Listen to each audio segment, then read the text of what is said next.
Bienvenue sur la chaîne Histoire du soir, où nous explorons le passé pour vous garantir un sommeil léger et réparateur. Abonnez-vous et aimez, et à la fin de la lecture, vous dormirez profondément. Fermez les yeux, l'histoire commence. Avant l'apparition des dinosaures sur Terre, la vie avait déjà connu ses hauts et ses bas. Pendant la période permienne, la planète était habitée par des créatures complètement différentes.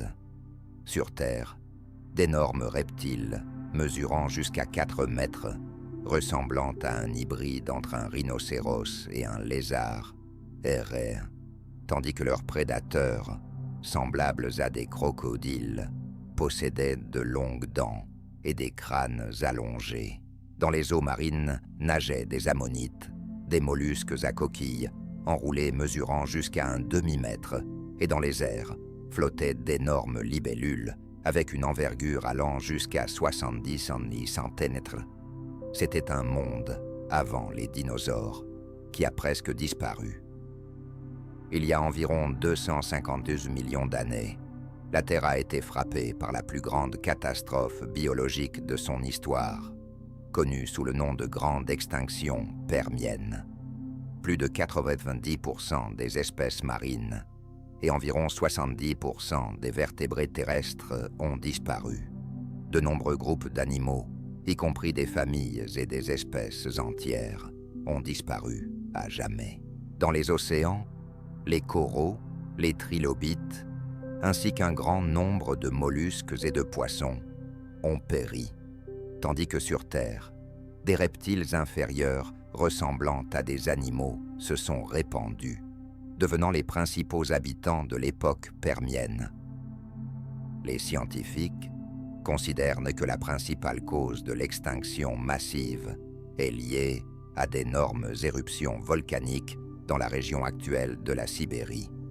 Pendant des centaines de milliers d'années, des coulées de lave se sont déversées, couvrant des millions de kilomètres carrés. Ces événements catastrophiques ont libéré dans l'atmosphère d'importants volumes de dioxyde de carbone et d'autres gaz, provoquant un réchauffement climatique brutal. Les eaux océaniques ont commencé à s'acidifier, le niveau d'oxygène a diminué et la plupart des organismes marins ont péri. Cela a entraîné une rupture de toutes les chaînes alimentaires. D'abord, les organismes unicellulaires ont disparu, puis ceux qui s'en nourrissaient, et ainsi de suite. La Terre est devenue pratiquement stérile, ce qui signifiait en fait un effondrement de la vie sur la planète.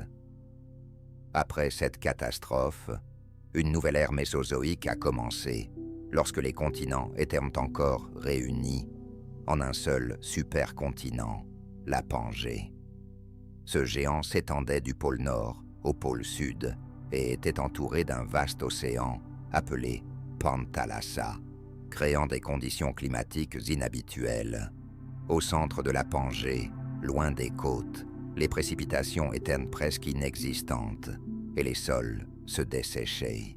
Pendant la journée, la température augmentait brusquement, tandis que la nuit, elle chutait tout aussi rapidement, formant un climat chaud, sec et instable.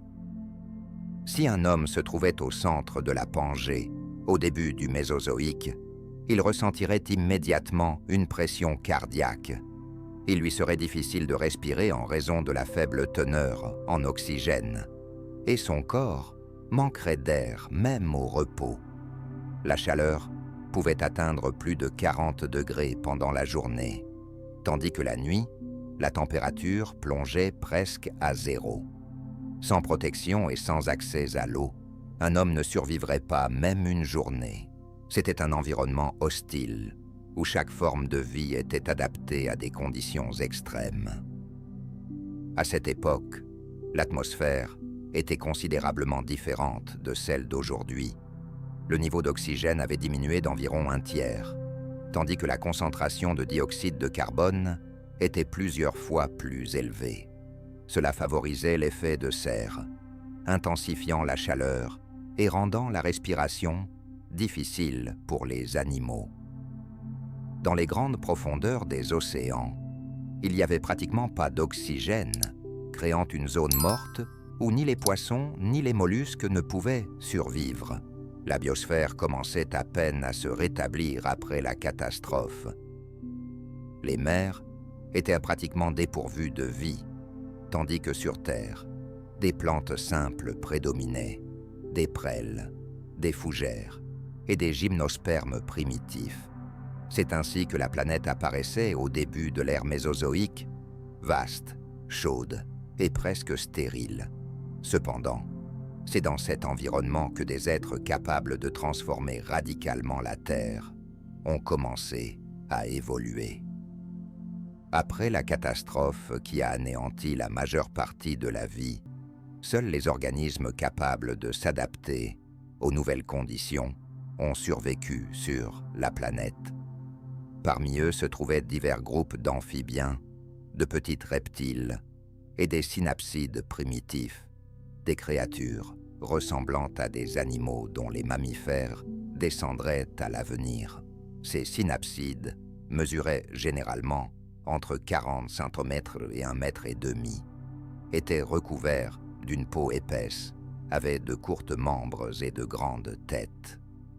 Un exemple frappant est le léaphosaure, un animal herbivore trapu avec un corps large, des pattes courtes et un museau édenté ressemblant à un bec.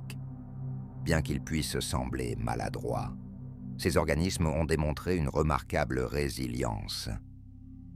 Le léaphosaure est devenu l'un des vertébrés les plus répandus de son époque, couvrant presque toute la planète. Cependant, les principaux prétendants à la domination étaient les archosaures, un groupe d'animaux nouveaux et encore peu étudiés. Ils sont apparus au cours du Permien, mais après l'extinction massive, ils ont commencé à évoluer rapidement. Les archosaures comprenaient diverses formes, allant des prédateurs terrestres aux créatures semi-aquatiques. C'est de ce groupe que surgiront à l'avenir les dinosaures et les ptérosaures volants. À ce moment-là, les archosaures n'occupaient pas encore une position dominante, mais ils commençaient à explorer activement diverses niches écologiques grâce à leurs caractéristiques anatomiques. Dans des conditions climatiques chaudes et instables avec un faible niveau d'oxygène, ce sont eux qui se sont révélés les mieux adaptés aux nouvelles conditions. Leurs avantages résidaient avant tout dans leur physiologie et leur structure corporelle. Le squelette des archosaures différait de la plupart des créatures terrestres précédentes. Leurs membres étaient positionnés directement sous le corps et non sur les côtés, ce qui favorisait un déplacement plus efficace. Une telle anatomie offrait aux archosaures une meilleure stabilité, une économie d'énergie et la capacité d'accélérer sur de longues distances, ce qui était particulièrement important pour la chasse et l'évasion des prédateurs, nécessitant de l'endurance. De plus, ils ont commencé à développer un système respiratoire de nouveau type. Au lieu de simples poumons à flux bidirectionnel, comme chez les reptiles modernes, les archosaures ont commencé à adopter un système avec des sacs aériens et un flux unidirectionnel, similaire à la respiration des oiseaux. Cela augmentait l'efficacité de la respiration, surtout dans des conditions de faible teneur en oxygène, ce qui leur permettait de maintenir un niveau d'activité élevé. Chez les archosaures, le métabolisme surpassait celui de leurs concurrents. Bien qu'ils ne soient pas encore devenus complètement à sang chaud, leur métabolisme leur permettait d'être actifs à différents moments de la journée et de réagir rapidement aux changements de l'environnement. Cela favorisait de nouvelles formes de comportement, ainsi qu'un déplacement accéléré, la chasse et l'appropriation des territoires. C'est sur cette base que des lignes au sein des archosaures commenceront à se former, menant avec le temps à l'émergence des dinosaures.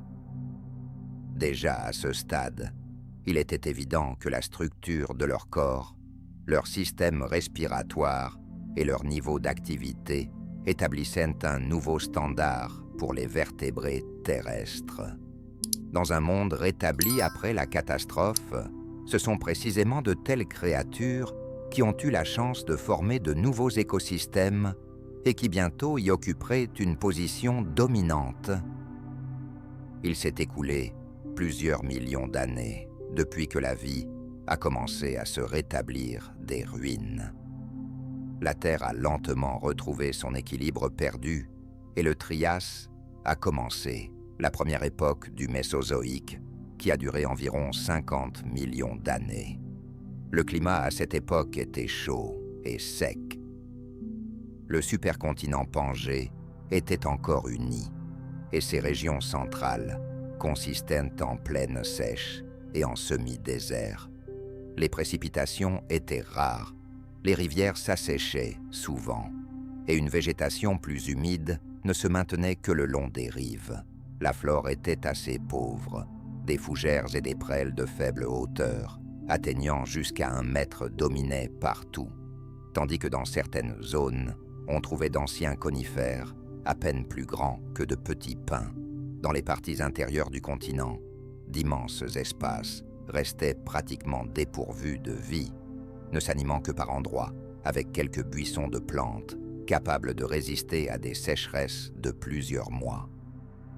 Sur Terre, de nombreux reptiles cohabitaient. Les premiers archosaures côtoyaient de grands prédateurs pseudosauriens, semblables aux futurs crocodiles, mais se distinguant par leurs membres droits et une plus grande activité sur la terre ferme. De grands amphibiens se déplaçaient le long des rives marécageuses, tandis que dans les cieux apparaissaient les premiers ptérosaures planants. Dans les mers, les thalassodromes, des reptiles marins rapides ressemblant à des dauphins, dominaient. Dans cet écosystème complexe, rempli de concurrence et d'adaptations inattendues, commençaient à émerger des créatures présentant des caractéristiques encore jamais vues dans l'histoire, les premiers dinosaures. Cependant, leur influence sur la nature restait limitée. En nombre, ils étaient inférieurs à de nombreux autres groupes de reptiles, n'avaient pas des tailles impressionnantes et ne pouvaient pas dominer les chaînes alimentaires. Les premiers spécimens étaient relativement petits, rapides et légers par rapport aux grands pseudosauriens et aux amphibiens lents. L'un des plus anciens dinosaures connus est l'Éoraptor, dont les restes ont été découverts dans des dépôts en Argentine. Ce dinosaure mesurait environ 1 mètre de long et pesait jusqu'à 10 kg. Son anatomie comprenait toutes les adaptations nécessaires pour survivre dans des conditions difficiles. Il se déplaçait sur 2 pattes, avait des membres antérieurs agiles et une mâchoire légère capable de se nourrir d'une variété d'aliments. Il est très probable que l'Éoraptor était omnivore, chassant de petits animaux et des insectes, tout en se nourrissant également de plantes tendres. Le Guerrerosaurus, apparu plus tard, était un prédateur plus spécialisé. Ce dinosaure atteignait 3 mètres de long et se distinguait par une constitution robuste et musclée. Ses puissantes pattes arrière lui conféraient une grande vitesse, tandis que ses dents acérées et son cou fort facilitaient une chasse efficace. Le Guerrerosaurus était l'un des premiers prédateurs terrestres spécialisés du Trias. Une réalisation évolutive clé des premiers dinosaures fut le changement dans la structure de leur corps. La bipédie, c'est-à-dire le déplacement sur 2 pattes, leur a conféré plusieurs avantages. Contrairement à la plupart des reptiles, dont les membres sont situés sur les côtés du corps, comme chez les crocodiles ou les lézards modernes, les dinosaures ont placé leurs pattes sous leur corps, comme des colonnes soutenant un bâtiment. Ce changement a permis de mieux supporter le poids, a accru la stabilité, a libéré les membres antérieurs pour d'autres fonctions et a favorisé un mouvement rapide en ligne droite. Une telle anatomie réduisait considérablement les dépenses énergétiques lors du mouvement et augmentait la vitesse de réaction pendant la chasse ou la fuite. La légèreté du squelette jouait également un rôle important. Chez de nombreux dinosaures, des cavités commençaient à se former dans les os, ce qui réduisait le poids tout en maintenant la solidité. Cela favorisait un mouvement plus aisé, diminuait la charge sur la musculature et assurait une grande mobilité, même chez les grands individus. La combinaison d'un squelette léger et d'une démarche droite faisait des premiers dinosaures l'un des êtres les plus actifs du Trias. De plus, leur système respiratoire témoignait de leur capacité à réaliser un échange gazeux hautement efficace. Contrairement à la plupart des reptiles, qui utilisent une respiration simple alternant inspirations et expirations, les premiers dinosaures ont commencé à développer un mécanisme assurant un flux d'air constant à travers les poumons. Ce système améliorait considérablement l'absorption d'oxygène, ce qui était nécessaire dans les conditions du Trias, où le niveau d'oxygène dans l'atmosphère était réduit. Une respiration plus efficace favorisait une grande activité, un rétablissement rapide après l'effort et permettait un mouvement prolongé sans risque de surchauffe. Bien que les premiers dinosaures aient commencé à conquérir la Terre, ils n'étaient qu'un des nombreux prétendants à la domination dans le monde du Trias. La vie redevenait diversifiée et chaque groupe cherchait à occuper les niches écologiques libérées après les extinctions. Les cynodontes, des créatures ressemblant à des mammifères issus des anciens thérapsides et présentant des caractéristiques à la fois de reptiles et de premiers mammifères, devenaient des concurrents sérieux pour les jeunes dinosaures. Leurs corps étaient massifs et trapus, atteignant jusqu'à 1 mètre de long, et leurs membres étaient presque verticaux sous le corps. Les cynodontes développaient un nouveau type de mâchoire, où les canines, les incisives et les molaires étaient clairement différenciés par leurs fonctions. Cela leur permettait de se nourrir d'une variété d'aliments, y compris des insectes et de petits vertébrés. L'analyse du crâne et des os de certaines espèces indique la présence d'un pelage partiel, ce qui aidait à conserver la chaleur, un trait qui deviendra caractéristique des mammifères à l'avenir. Les cynodontes se distinguaient par leur endurance, leur activité et leur grande capacité d'adaptation aux conditions changeantes du climat triasique. Dans les écosystèmes, en même temps que les dinosaures, se répandèrent des représentants d'un autre groupe, les pseudosuchiens. Ces reptiles possédèrent une constitution robuste, de puissants membres et variaient en taille, incluant à la fois des prédateurs actifs de taille moyenne et des formes plus grandes, avec un corps protégé, dans les conditions du climat triasique, caractérisé par de fortes fluctuations saisonnières de température et un manque de végétation. De telles caractéristiques leur conféraient un avantage considérable. Ils constituaient une concurrence sérieuse pour les dinosaures. Puisque les jeunes dinosaures étaient encore de petite taille, leur stratégie reposait sur la vitesse, la maniabilité et l'évitement des confrontations directes avec des adversaires plus puissants. La vie sur Terre était difficile et le succès dépendait de la rapidité de réaction au changement de l'environnement. En même temps, l'évolution commençait à explorer non seulement la Terre. Les premiers êtres capables de vol actif apparaissaient dans les airs. L'un des plus anciens ptérosaures connus était le Dimorphodon. Ses restes ont été découverts dans des couches du tardif Trias et du début du Jurassique sur le territoire de la Grande-Bretagne moderne, dans les célèbres formations calcaires de Lyme Regis. On y a trouvé des squelettes bien conservés de ces anciennes reptiles volants, ce qui a permis aux scientifiques de reconstituer en détail leur apparence. Le Dimorphodon avait une envergure d'environ 1,5 m et une structure corporelle adaptée à la vie dans les airs. Les membres antérieurs du dimorphodon étaient considérablement allongés et des membranes de peau se trouvaient entre les doigts, formant des ailes. Son squelette léger, ses grands yeux et ses dents spécialisées témoignaient de sa haute adaptation au vol actif et à la chasse de petits animaux. Le nom dimorphodon signifie dents à deux formes, ce qui indique la présence de deux types de dents, des dents aiguës pour saisir les proies et des dents larges pour les broyer. Sa grande tête et son cou court lui conféraient une apparence unique. D'un point de vue anatomique, le dimorphodon pouvait décoller du sol par de courts sauts brusques, puis planer et battre des ailes, activement pour voler. Son mode de vie incluait probablement la chasse aussi bien aux insectes qu'aux petits vertébrés, tant dans les airs que sur terre. L'apparition des ptérosaures a marqué une avancée significative dans l'histoire des vertébrés. Ils ont occupé une nouvelle niche écologique, presque inoccupée auparavant, ce qui leur a permis de conquérir le ciel, évitant la concurrence sur Terre et exploitant de nouvelles sources de nourriture.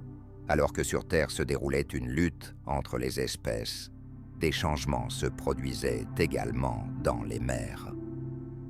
Après l'extinction massive du Permien, les écosystèmes marins se sont rétablis lentement.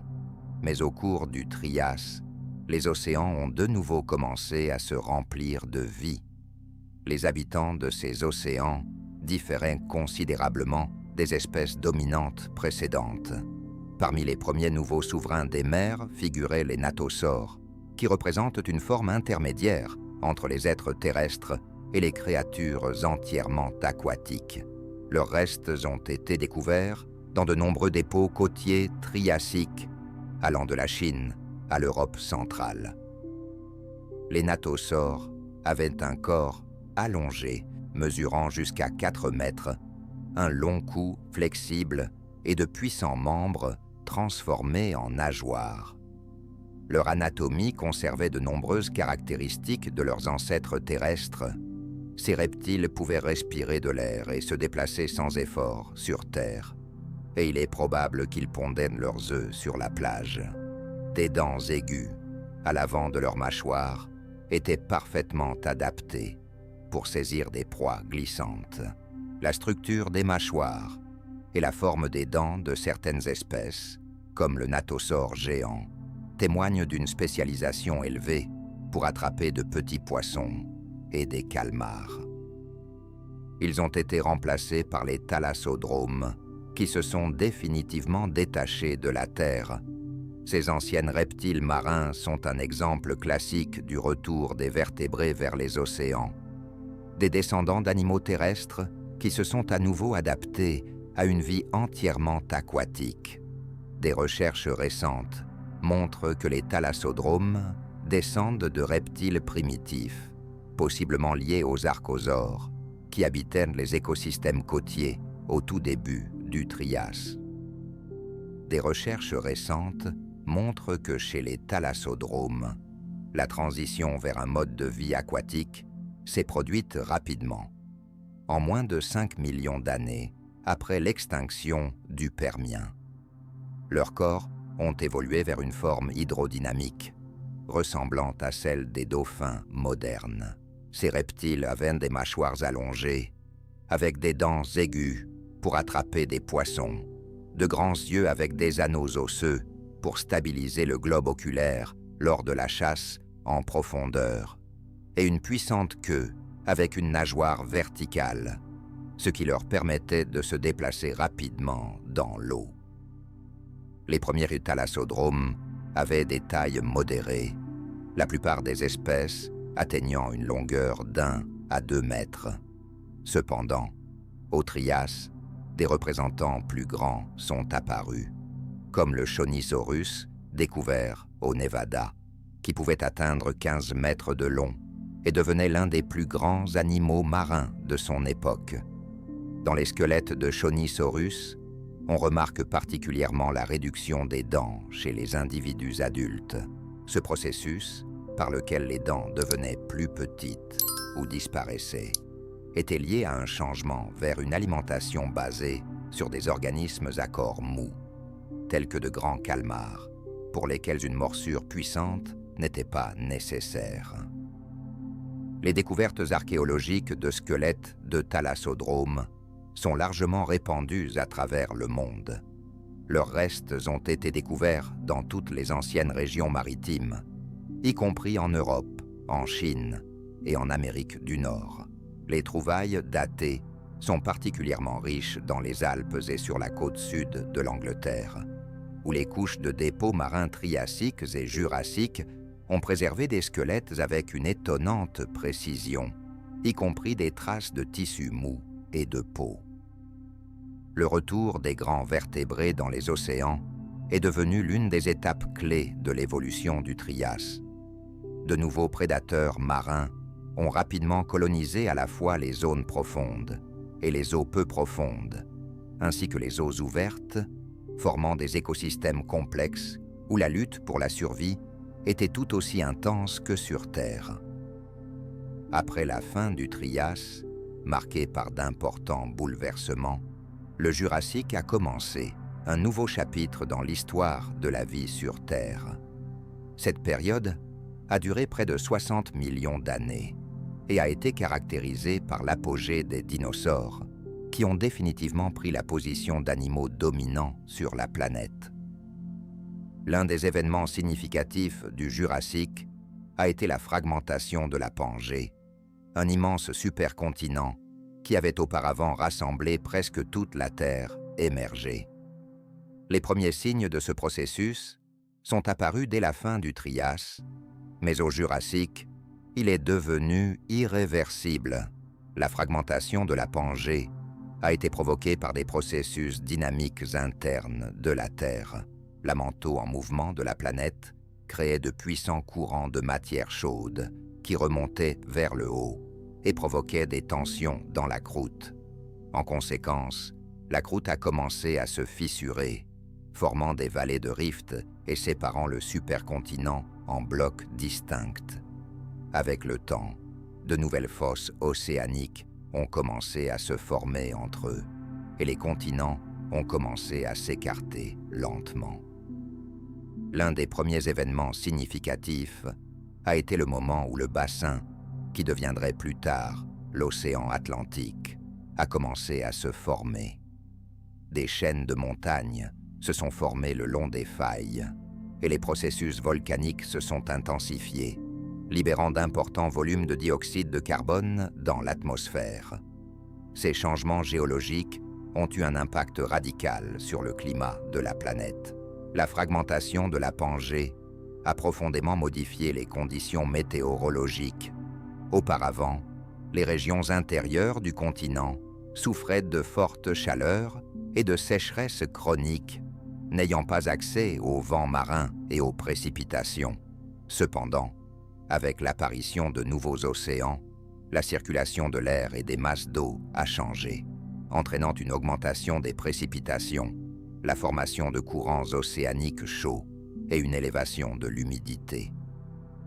De vastes territoires, auparavant occupés par des semi-déserts secs, ont été remplacés par des forêts denses et des marais. Le Jurassique est devenu une période de développement florissant de la flore. Le climat humide a favorisé la croissance d'une multitude de plantes anciennes. De grands fougères arborescentes, atteignant parfois plus de 10 mètres de hauteur, formaient des fourrés denses dans les vallées et le long des rivières. Elles ressemblaient à des palmiers élancés, avec de larges feuilles et des troncs robustes, contrairement à leurs homologues modernes. Les conifères, tels que les araucarias et les podocarpes, étaient également très dominants, certains de leurs anciennes espèces ayant survécu jusqu'à nos jours avec des modifications. Les cicadophytes, qui sont des plantes avec des troncs massifs et des feuilles rigides, ressemblaient à un mélange de palmiers et de fougères, formant des bosquets denses dans des endroits chauds et humides. Leurs descendants, les sagos, sont des plantes basses, au visage archaïque, que l'on trouve souvent dans les régions tropicales et subtropicales. Il convient également de mentionner le ginkgo, autrefois largement répandu dans différentes parties de la planète. Cette plante a conservé son représentant vivant, le ginkgo biloba, le seul espèce de ce groupe ancien qui a presque pas changé jusqu'à nos jours. Ces plantes forment des écosystèmes complexes et diversifiés, remplissant le paysage jurassique d'une végétation dense et créant de vastes espaces verts. Les climats de cette époque offraient de nouvelles perspectives aux animaux. L'abondance de végétation assurait la satiété des dinosaures herbivores, tandis que l'humidité constante réduisait le risque de sécheresse et de famine. L'augmentation des zones marécageuses favorisait l'émergence de nouvelles formes d'amphibiens et de premiers crocodiliens. Sur Terre, dans l'eau et dans les airs, une période d'évolution active a commencé. Simultanément au changement climatique, les écosystèmes marins se sont également enrichis. Des mers chaudes et peu profondes se sont étendues le long des côtes des nouveaux continents, créant des conditions favorables à l'évolution des reptiles marins. Dans ces eaux, la population était composée de plésiosaures à long cou, de puissants pliosaures et des premiers crocodiles marins, adaptés à la nage active sur de grandes distances. Le climat du Jurassique se caractérisait par la chaleur, l'humidité et une forte teneur en oxygène. Le niveau de la mer a considérablement augmenté par rapport à l'époque précédente, inondant de vastes plaines et favorisant la formation d'écosystèmes riches tant sur Terre que dans les eaux côtières. Certaines études suggèrent que les dinosaures pouvaient émettre de forts claquements avec leur queue, audibles à de grandes distances. Ces sons étaient probablement utilisés pour la communication ou pour effrayer les prédateurs. L'un des représentants les plus connus de ce groupe est le Diplodocus, dont les fossiles ont été découverts en Amérique du Nord dans des dépôts du tardif Jurassique. Ce géant pouvait atteindre plus de 25 mètres de long, mais grâce à sa construction corporelle élancée et à son squelette léger, il était relativement léger pour sa taille. Son cou était composé de nombreux vertèbres allongées, ce qui lui permettait de couvrir de vastes zones de végétation sans se déplacer sur de grandes distances. La queue du Diplodocus, étant flexible, était peut-être utilisée comme un fouet pour la défense ou la communication. On pense également qu'en raison de sa forme allongée, les Diplodocus pouvaient se nourrir presque sans se déplacer, économisant ainsi de l'énergie. Un autre célèbre sauropode colossal était le Brachiosaurus. Contrairement à la plupart de ses congénères, ses pattes avant étaient plus longues que ses pattes arrière, ce qui lui conférait une posture caractéristique et élevée. Cette structure permettait au Brachiosaurus de se nourrir de feuillage à plus de 10 mètres de hauteur, inaccessible à d'autres animaux herbivores. Atteignant plus de 25 mètres de long et pesant jusqu'à 50 tonnes, le Brachiosaurus était l'un des plus hauts êtres terrestres de l'histoire. Selon les reconstructions modernes, son système respiratoire pouvait ressembler à celui des oiseaux actuels et inclure des sacs aériens, ce qui facilitait considérablement l'apport d'oxygène à son corps massif. La découverte du Brachiosaurus au XIXe siècle a provoqué un véritable émoi, car il est devenu évident que les dinosaures pouvaient atteindre de telles tailles gigantesques tout en restant actifs. Cependant, le Jurassique n'était pas seulement une époque de gigantesques herbivores. Dans cet écosystème, des prédateurs se développaient, capables de rivaliser avec les imposants habitants de la planète. Les principaux prédateurs de cette époque étaient l'Allosaurus et le Ceratosaurus, qui appartenaient au groupe des théropodes, des dinosaures carnivores se déplaçant sur deux pattes et dotés de dents acérées et de puissantes griffes. Ces théropodes représentaient le sommet de l'évolution carnivore de leur temps. L'Allosaurus, l'un des prédateurs les plus réussis du tardif Jurassique, a laissé de nombreux fossiles en Amérique du Nord, notamment dans le célèbre groupe de Morrison. Un Allosaurus, adulte, atteignait une longueur de 12 mètres et possédait de puissantes pattes arrière, ce qui lui permettait de réaliser des charges rapides. Sa grande tête avec des dents acérées et son cou puissant servaient à infliger des coups dévastateurs. Contrairement aux tyrannosaures tardifs, les mâchoires de l'Allosaurus étaient en plus légères, et ses morsures étaient adaptées à des attaques rapides et répétées, visant à déchirer les tissus plutôt qu'à broyer les os. L'analyse des fossiles indique que les Allosaurus pouvaient chasser non pas seuls, mais en groupe, ce qui leur permettait de s'attaquer à des proies plus grandes. Un autre représentant des prédateurs était le Ceratosaurus, qui se distinguait de l'Allosaurus par son anatomie. Son corps était plus léger et compact, mesurant environ 6 mètres de long.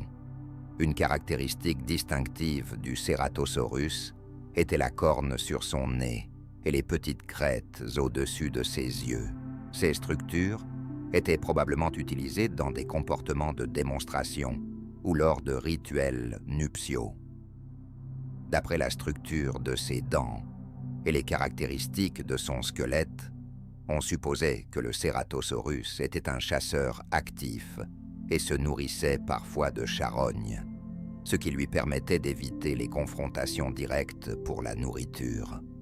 Sa rapidité et sa agilité en faisaient un excellent chasseur dans les zones marécageuses et boisées, où la manœuvrabilité était particulièrement importante.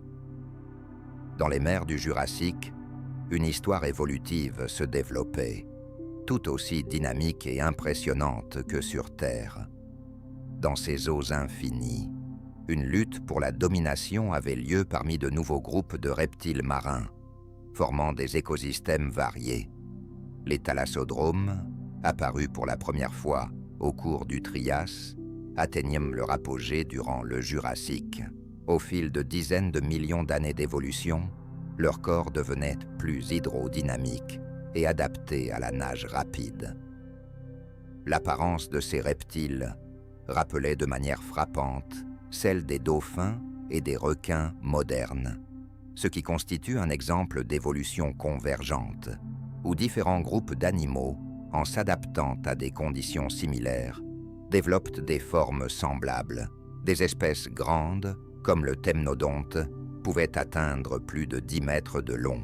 Ces puissants prédateurs chassaient des bancs de poissons, des calmars et des mollusques céphalopodes, utilisant leur vision perçante et leur capacité à effectuer des charges fulgurantes.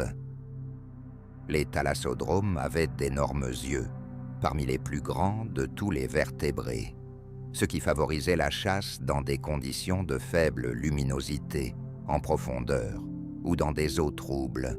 Les nageoires caudales prenaient une forme en croissant, semblable à celle des queues des thons et des requins modernes, ce qui leur conférait une vitesse et une manœuvrabilité exceptionnelles. Les nageoires dorsales et pectorales devenaient plus puissantes et robustes, améliorant ainsi leur stabilité pendant le mouvement. L'un des accomplissements évolutifs clés des thalassodromes était la viviparité. Les embryons se développaient à l'intérieur du corps de la mère, éliminant ainsi la nécessité de sortir sur Terre pour pondre des œufs. Des fossiles bien conservés d'embryons ont été découverts, offrant aux scientifiques la possibilité d'étudier les particularités de leur développement. Parallèlement aux thalassodromes, les plésiosaures se développaient, un autre groupe de reptiles marins qui occupaient les zones côtières et les eaux peu profondes des mers anciennes. Leur apparence unique comprenait un corps large et aplati, de puissantes nageoires pectorales et pelviennes, ainsi qu'un cou allongé ou une tête massive selon leur spécialisation. Les plésiosaures se divisaient en deux types principaux. Les longs coups, comme les élasmosaures, qui possédaient des coups avec plus de 7 dizaines de vertèbres. Ils pouvaient tourner rapidement leur cou, ce qui leur permettait de chasser efficacement de petits poissons et des mollusques sans déplacer tout leur corps. Leurs petites têtes avec des dents acérées étaient parfaitement adaptées pour saisir rapidement des proies glissantes. La deuxième groupe est constituée de plésiosaures à cou court, y compris les pliosaures. Leurs caractéristiques distinctives étaient de gigantesques crânes et de puissantes mâchoires, leur permettant de broyer les os de leurs proies. De tels géants, comme le zaouve, atteignaient plus de 10 mètres de long et se trouvaient au sommet des chaînes alimentaires des écosystèmes marins du Jurassique. Ils chassaient de gros poissons, d'autres reptiles marins et peut-être même de petits plésiosaures. Les plésiosaures se déplaçaient dans l'eau de manière inhabituelle, utilisant simultanément leurs 4 nageoires, ce qui ressemblait à de l'aviron. Cette méthode leur offrait une grande manœuvrabilité et la possibilité de poursuivre leur proie sur de longues distances. Grâce à ces caractéristiques, ils pouvaient chasser efficacement dans diverses conditions, des lagunes peu profondes à l'océan ouvert. Les fossiles de ces animaux peuvent être trouvés sur tous les continents, des côtes de l'Europe à celles de l'Australie et de l'Amérique du Sud. Cela indique que les océans anciens étaient peuplés de nombreuses espèces et établis par d'amples routes migratoires. Les écosystèmes marins du Jurassique se caractérisaient par une complexité et une richesse équivalentes à celles des écosystèmes terrestres. Tous les niveaux de la chaîne alimentaire étaient occupés, allant des plus petits organismes planctoniques aux gigantesques reptiles marins, dont les silhouettes se déplaçaient dans la colonne d'eau. Dans l'eau et dans le ciel, une révolution se produisait également. L'air, longtemps resté un environnement peu exploré, devenait progressivement un habitat pour de nouvelles formes de vie. Au cours du Jurassique, l'espace aérien a commencé à être activement occupé par les ptérosaures, les premiers vertébrés capables de vol véritable. Les ptérosaures ont évolué en formes incroyables, s'adaptant à diverses conditions de vie. Contrairement aux oiseaux, leurs ailes étaient constituées d'une membrane de peau, tendue, entre le 4e doigt, allongé de l'extrémité antérieure, et le flanc du corps. Cette structure était non seulement efficace pour maintenir le vol, mais offrait également une grande manœuvrabilité, permettant aux ptérosaures de chasser avec succès, d'éviter les menaces et de parcourir de grandes distances. Au cours du Jurassique, parmi les ptérosaures, se distinguaient des espèces telles que le ptérodactyle et le rhamphorhynque. Le ptérodactyle était relativement petit, avec une envergure d'environ 1 mètre. Sa queue courte et son squelette léger lui offraient une manœuvrabilité et vitesse dans les airs. Son bec allongé, garni de petites dents, lui permettait de capturer des poissons ou des insectes, tant en vol qu'à la surface de l'eau.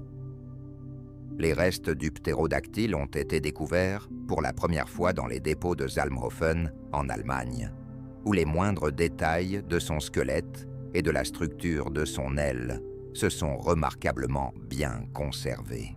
Certains spécimens montrent même des empreintes de tissu mou de la membrane, fournissant des informations uniques sur la mécanique du vol de ces animaux. En revanche, le rhamphorhynque conservait des caractéristiques plus primitives, telles qu'une longue queue avec une nageoire en forme de losange à son extrémité, probablement contribuant à la stabilisation pendant le vol. Les mâchoires du rhamphorhynque étaient ornées de grandes dents légèrement proéminentes, ce qui en faisait un prédateur efficace pour attraper des poissons et de petits organismes marins. Son envergure atteignait 1,5 m.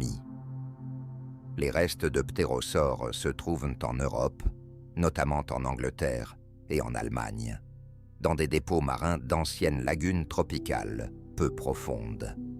Ces lézards du Jurassique occupaient divers écosystèmes. Certains capturaient des poissons en glissant au-dessus de l'eau, tandis que d'autres chassaient des insectes dans des forêts denses. Certaines espèces avaient des adaptations pour des décollages et atterrissages courts, ce qui leur permettait de se déplacer rapidement entre les zones de chasse.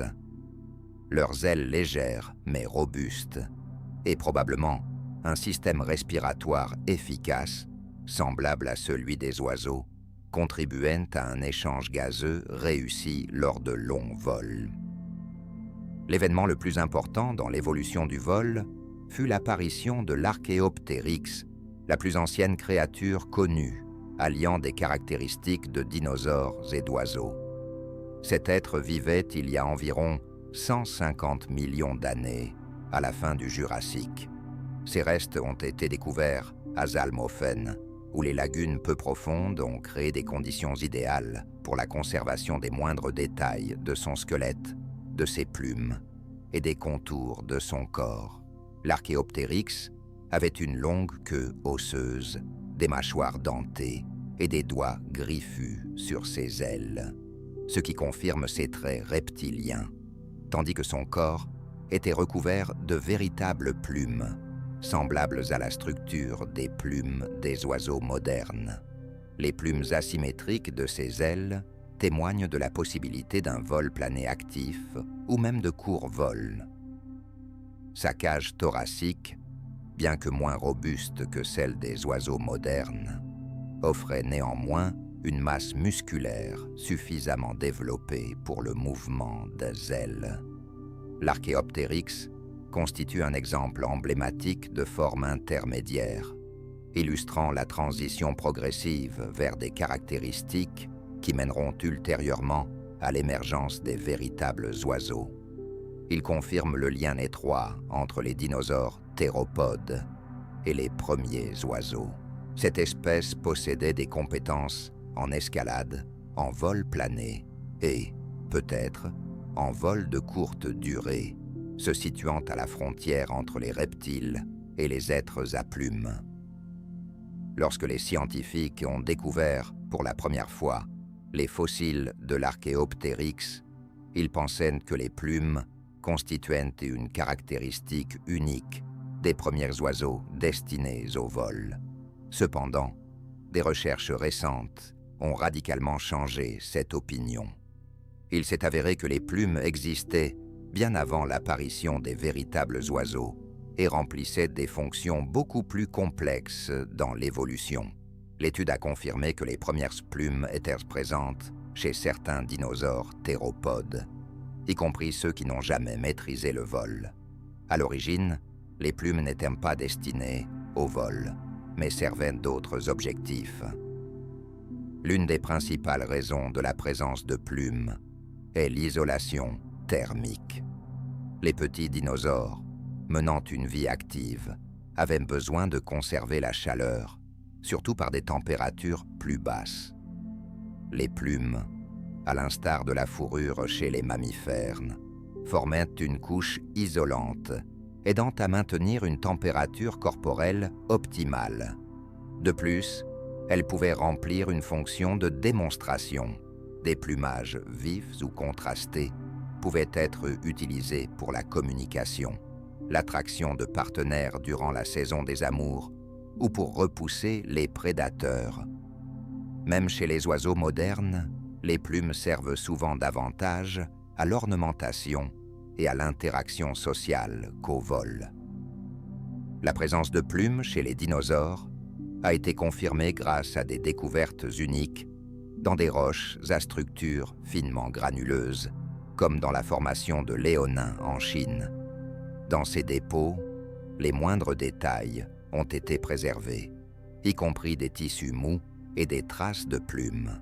La photographie ultraviolette des fossiles, la tomographie par ordinateur et l'analyse microscopique ont permis de révéler des structures similaires à celles des plumes modernes.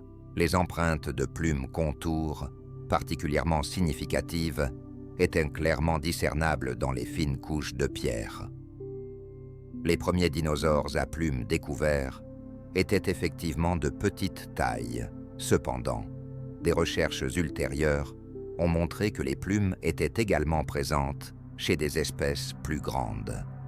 Par exemple, chez certains théropodes assez imposants, comme le Eutyrannus pesant environ 1,5 tonnes, des restes d'un épais plumage ont été trouvés. Cela témoigne du fait que le plumage ne se limitait pas seulement à des formes miniatures, mais était également largement présent chez divers groupes de dinosaures. De plus, la densité et la structure des plumes pouvaient varier considérablement en fonction de la taille et du mode de vie des animaux. Un exemple frappant des premiers dinosaures à plumes est le Microraptor, dont les restes ont été découverts en Chine, dans des dépôts riches de la formation de l'éonin. Ce petit dinosaure, mesurant environ 80 cm de long, possédait des plumes tant sur ses membres antérieurs que postérieurs, ainsi que des structures plumées sur sa queue. Cette anatomie laisse supposer qu'il pouvait planer d'arbre en arbre, utilisant ses 4 membres comme ailes. Son corps léger et la structure de ses plumes rappellent les plumes de vol des oiseaux modernes. Une autre découverte importante a été celle du Sinornithosaurus, qui représentait une espèce encore plus primitive. Il possédait des structures filiformes simples sur son corps, considérées comme une forme précoce de plumage. Ce petit dinosaure, mesurant environ 1 mètre de long, chassait probablement activement de petits animaux. Fait intéressant, l'analyse des restes de ces structures plumées a permis de reconstruire sa coloration. L'étude des mélanosomes, responsables de la couleur, a montré que son corps était recouvert de bandes alternées de teintes sombres et claires. Les plumes ont marqué le début d'une transformation complexe du corps, qui a finalement conduit à l'émergence des oiseaux modernes. Ces changements ont affecté tous les systèmes de l'organisme, en particulier le système respiratoire et le système musculo-squelettique. Les anciens dinosaures à plumes ont développé de nouveaux mécanismes de respiration. Au lieu du simple processus d'inspiration et d'expiration, comme chez la plupart des animaux, leur système fonctionnait sur la base d'un flux d'air continu. Cette approche permettait à l'oxygène de circuler dans les poumons dans une seule direction, assurant un niveau élevé de métabolisme. Cette adaptation se reflétait dans les caractéristiques de leur squelette et la présence de cavités dans les os, où se trouvaient des sacs aériens. Ce système respiratoire assurait une grande efficacité, même lors de mouvements actifs et de charges importantes, rendant le corps plus endurant et résistant à la fatigue. Un aspect important était également la restructuration de la cage thoracique, nécessaire au développement d'une musculature puissante, en particulier des muscles pectoraux, pour un vol efficace.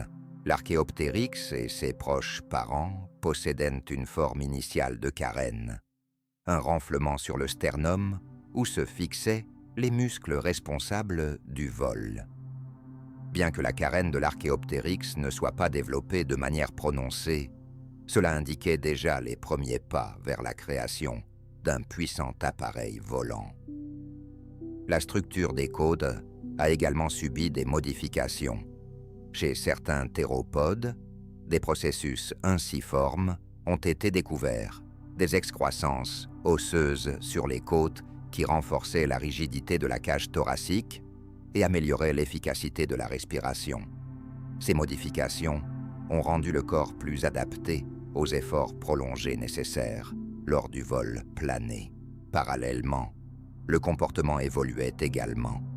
Certains dinosaures à plumes menaient probablement une vie arboricole, grimpant le long des troncs d'arbres, à l'aide de doigts griffus et planant depuis les cimes.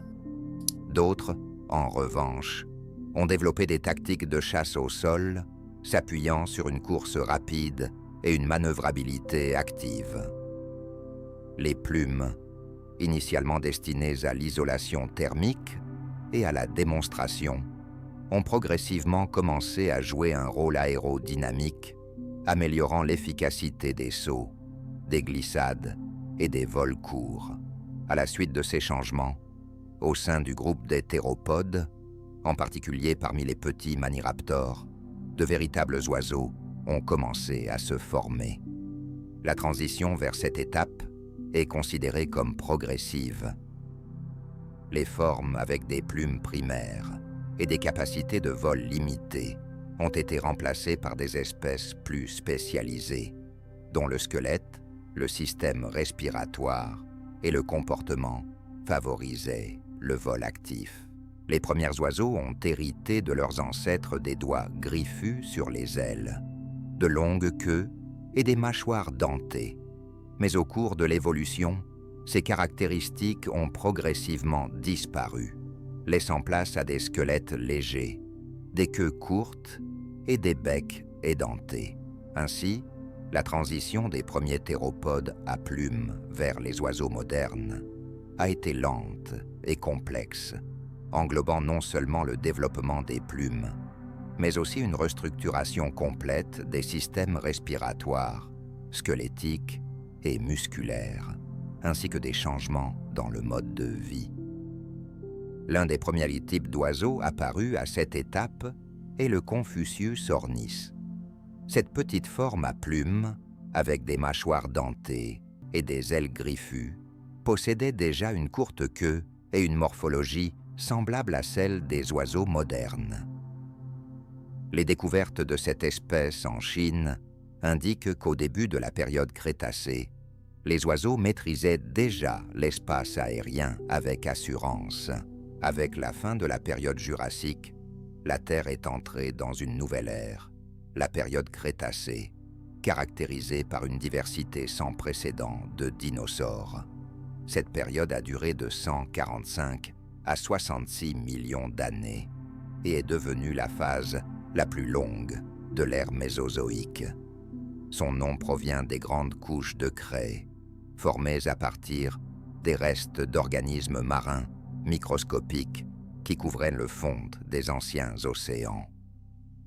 Les processus géologiques ont radicalement modifié l'apparence de la planète. Les continents, qui formaient auparavant des masses de terre unies durant la période jurassique, ont commencé à se fragmenter définitivement et à s'éloigner les uns des autres. L'océan Atlantique s'élargissait, séparant l'Afrique de l'Amérique du Sud.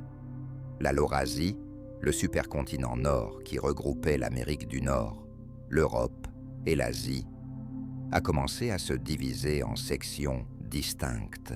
Les étendues d'eau devenaient de plus en plus vastes, le climat devenait plus varié et les conditions de vie sur les continents commençaient à différer considérablement les unes des autres.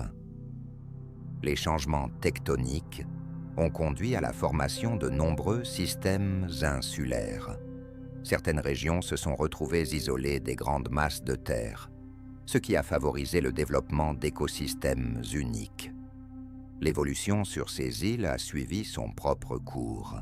Les dinosaures qui se trouvaient dans ces conditions se sont adaptés à cet environnement particulier.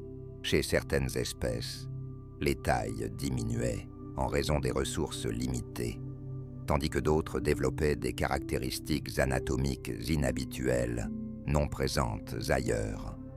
Sur certaines îles, des dinosaures herbivores nains se formaient, tandis que dans d'autres, les espèces carnivores devenaient dominantes en raison de l'absence de concurrence. Ces écosystèmes isolés ont conduit à une diversité étonnante de formes de vie, devenue la caractéristique distinctive de la période Crétacée. La séparation des continents a également modifié les conditions climatiques. Dans les latitudes nordiques, des forêts subtropicales humides se sont développées, tandis que plus au sud s'étendaient de vastes plaines, et près de l'équateur, des fourrés tropicaux denses dominaient. Cette diversité de paysages a favorisé l'épanouissement de nouvelles espèces de dinosaures. Dans le contexte d'une augmentation générale des espèces, certains des dinosaures les plus connus au monde ont prospéré et atteint leur apogée.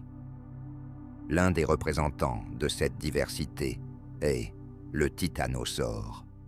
Ce groupe de gigantesques sauropodes est devenu dominant durant la période Crétacée, remplaçant ses ancêtres jurassiques. Les titanosaures peuplaient tous les continents, y compris l'Amérique du Sud, l'Afrique, l'Asie et même l'Australie. Ils se distinguaient par leur taille colossale, leur long cou et leur puissante queue, bien que leur corps était un quelque peu plus compact et massif par rapport aux diplodocus et aux brachiosaures de la période jurassique.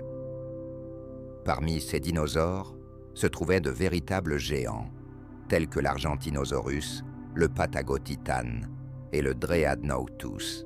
L'Argentinosaurus pouvait atteindre une longueur de plus de 35 mètres et un poids supérieur à 70 tonnes, ce qui en fait l'un des plus grands animaux terrestres de l'histoire. Malgré ses dimensions impressionnantes, les titanosaures pouvaient se déplacer avec une certaine assurance, se nourrissant de plantes hautes et migrant sur de grandes distances à la recherche de nourriture. À l'autre extrémité du spectre des herbivores se trouvait le Tricératops, ce célèbre dinosaure à cornes qui habitait en Amérique du Nord à la fin de la période Crétacée, est devenu une icône de son époque. Sa caractéristique distinctive est son énorme collerette osseuse qui entoure le cou, ainsi que ses 3 puissants cornes sur la tête. Les Tricératops adultes pouvaient atteindre 9 mètres de long et peser entre 6 et 7 tonnes. La collerette osseuse les protégeait des prédateurs et avait probablement un rôle dans les interactions sociales. Les mâles pouvaient utiliser leurs cornes et leurs collerettes lors de combats nuptiaux, semblables à ceux des ongulés modernes. Des études sur les crânes montrent des traces de blessures cicatrisées, indiquant des collisions fréquentes entre individus d'une même espèce.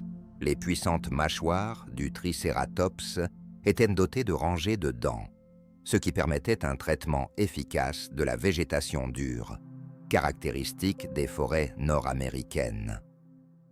Un autre dinosaure herbivore significatif de la période Crétacée était l'iguanodon. Ces fossiles ont été découverts à travers toute l'Europe, ainsi qu'en Asie et en Amérique du Nord. L'iguanodon avait une constitution robuste et pouvait se déplacer à la fois sur 2 et sur 4 pattes, selon la situation.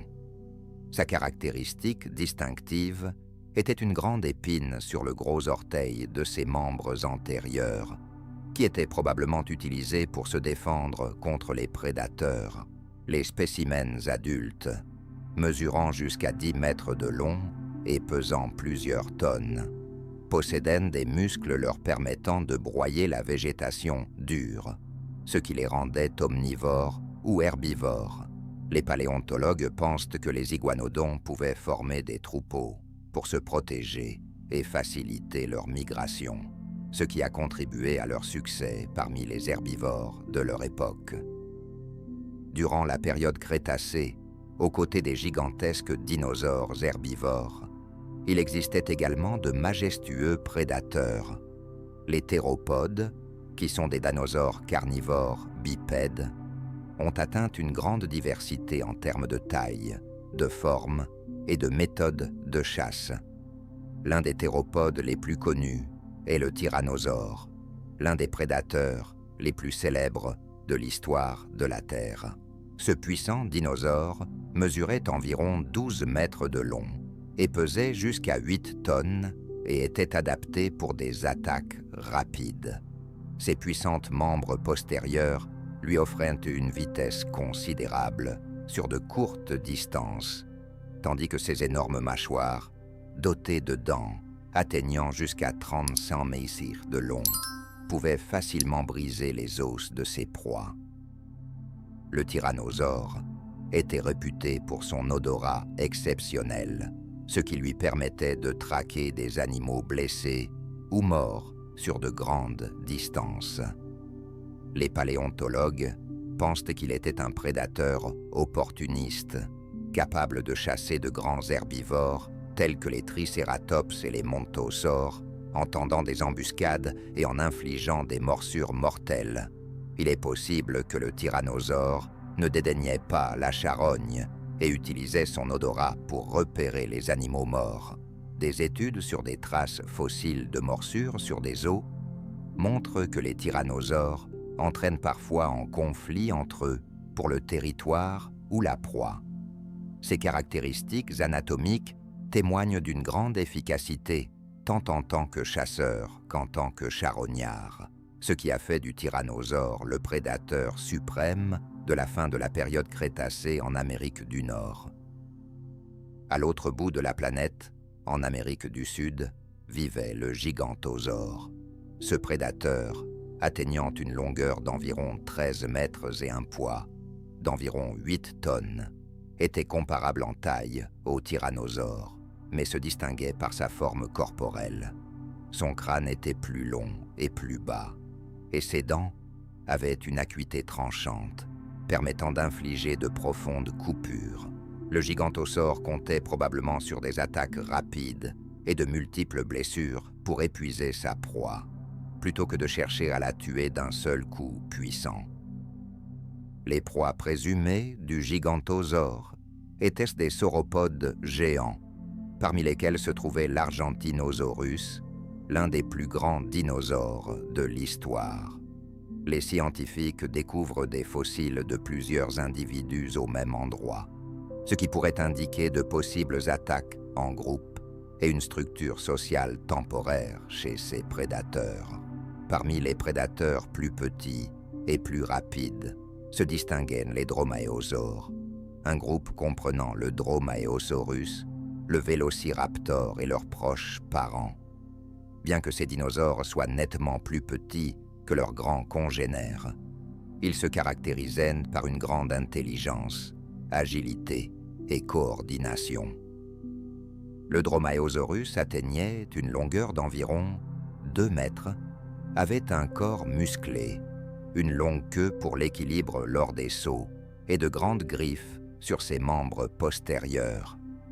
Sa caractéristique griffe en forme de faucille, orientée vers le haut, servait à saisir et déchirer ses proies.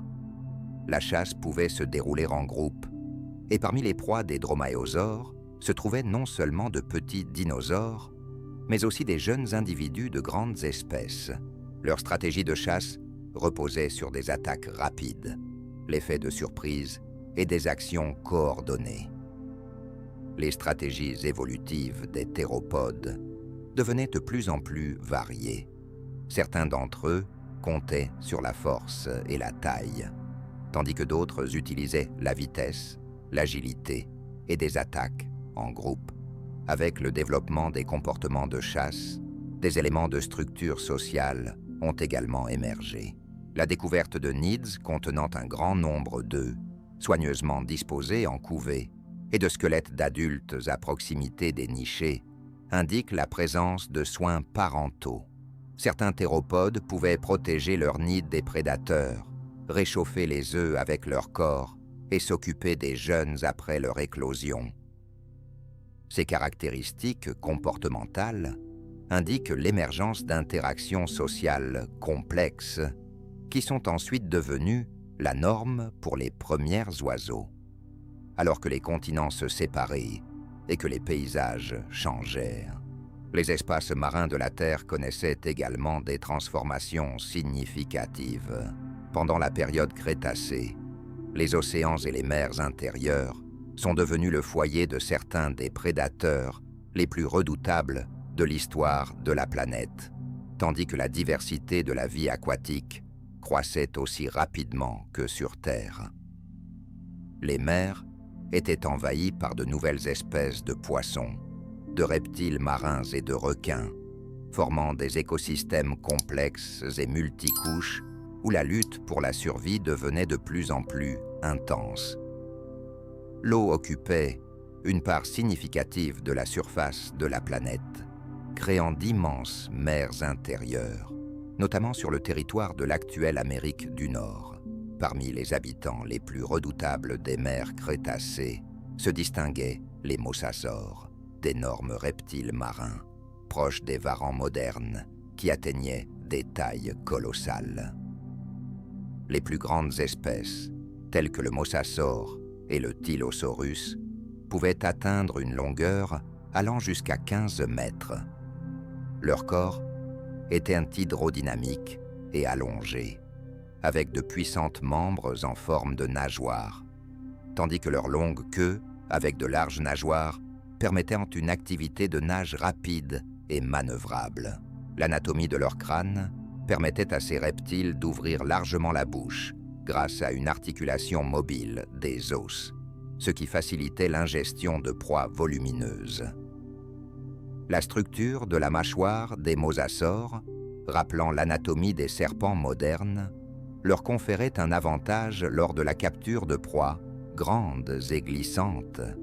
Ces reptiles étaient des prédateurs polyvalents, attaquant une variété de proies, y compris des poissons en banc, des ammonites, des tortues et même d'autres mosasaures. Des marques de morsures sur leurs os indiquent des combats violents entre individus adultes, probablement en raison de rivalités pour le territoire ou la nourriture. Certaines découvertes suggèrent que des spécimens individuels pouvaient vivre plusieurs dizaines d'années, ce qui témoigne d'un long processus de croissance et de domination dans leurs écosystèmes. Leurs fossiles sont